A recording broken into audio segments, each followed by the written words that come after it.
Okay, so I'm going to start by showing you a completed mala. So this is one that I did a few years back, and this has a smaller bead size. These are 4 millimeters. So the beads that you're working with are 6 millimeter, and it'll be a little bit easier to thread the beads, which is great. So these are your 108 beads, and this is your guru bead, and then your tassel. So when we start the necklace, the first bead you put on your strand is going to be this bead, and the last bead you put on your strand is going to be this bead. So that's good to keep in mind when you're thinking about your pattern. All right, so get that out of the way, and to start, you're going to get your string, which is the black cord that you have, and we're going to start with a simple knot. So what you want to do is you want to make sure you have about 2 to 3 inches of string left out. You want to leave that out because that's going to be what you tie the tassel on. So you want to make sure you have plenty of room. So about 2 or 3 inches, you're going to wrap that around your finger once, make a loop, pull that through, and you're going to tie your tight knot right there. Then that's going to be your end. So then you're going to go all the way up to the top, and you have your string, and then you want to select the first bead. And you're going to put that on there like so. And remember, your first bead is going to be the bead that touches that guru bead that I showed you before. So you're going to pull that all the way through, and you don't want to take your time pulling that through so you don't get tangles. And that's right there at that knot. See that knot? That's the knot that we tied right there.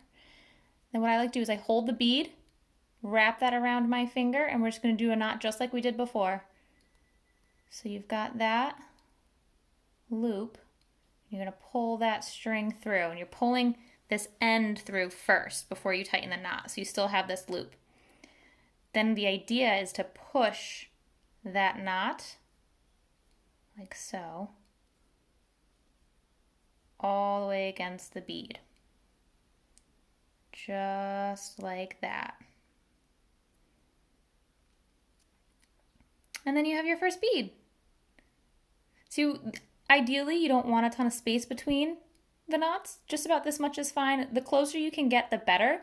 But when people first start out, sometimes it's hard to get the spacing right. So just be patient. That's the number one thing, is just to be patient. The idea is to kind of turn this into meditation and take your time with it. You want to focus and put good energy in it. So what I say is, string a few beads every night as a part of meditation practice, and be calm and focused. And don't get frustrated. If you start to get frustrated, then set it aside and return later. So here's your second bead, bringing that all the way down to the knot. And I'm holding onto that bead, looping around the finger, pulling that up, grabbing that string, pulling it through, just like that. You're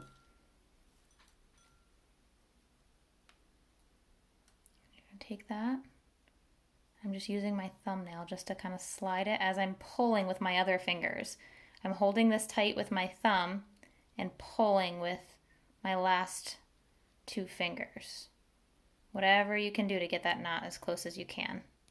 And then I'm just going to take that thumbnail and push that down even more. So there are your first 2 beads.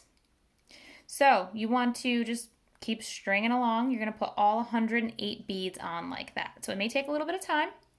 And some people like to do it all at once, and other people like to do it in stages, like I said before, as part of meditative practice. So you're going to work that way through. Sometimes you want to plan out your pattern, and sometimes you just want to pick at random. So I decided to plan mine out. So I have a little bowl here with one type of bead, and then another little dish with another type of bead. And I'm just going to take my time and kind of see what I want to do. I may, count out, 10 at a time and do every other, but I plan it out slightly, and then I just kind of go as I feel. If you have any issues, if, say you get a knot that is too far away, it's a little annoying, but it is possible to untie that knot. So you just kind of pick at it as much as you can. You can use a little pair of scissors or like a little pick and just untie that knot. You can do the same thing if it's not, close enough, but just barely. You can untie it a little bit, and then tighten it again to get a little bit closer. So all you're going to need as far as supplies for things that I didn't provide are a little pair of scissors. The sharper the better. If you notice that the end of the string starts to get a little frayed and you're having a hard time stringing the beads, just do like a slight diagonal cut with the scissor. You could also use a little bit of wax or a little bit of nail polish if you have it kicking around. Because of the size of your beads and the holes, you shouldn't have a problem. So I'm going to leave this video at this point. I'm going to let you just bead, and I will record another video shortly on how to do the guru bead and the tassel.